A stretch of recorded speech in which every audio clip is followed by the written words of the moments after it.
kāpēc mēs runājam par vērtībām? Tāpēc, ka vērtības ir kas tāds, un jo viņas ir vairāk, kādā no viņām cilvēki atverās. Tas nozīmē, ka tajā brīdī, kad mēs komunicējam ar cilvēkiem, runājam par vērtībām, vērtības ir tas, kas paver cilvēku vaļā. Bez atvēršanās sarunai nevar iet nākošā līmenī, un nākošā līmenī ir stāvoklis neinteresēts, uz stāvokli gatavs klausīties. Ja? Tātad tajā brīdī, kad runājam par vērtībām, vērtības atver sarunai, sarunas ļauj iet nākošā līmenī.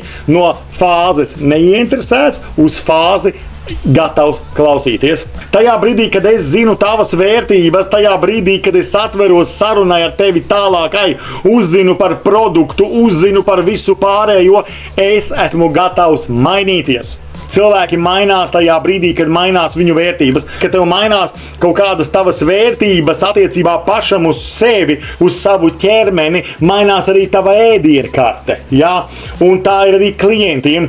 Lēmums ierosināt izmaiņas, izvēlēties resursus. Tajā brīdī, kad viņi zina tavas vērtības, ir notikušas sarunas, viņš ir gatavs mainīties, viņš ir gatavs apsvērt dažādās iespējas. Ja?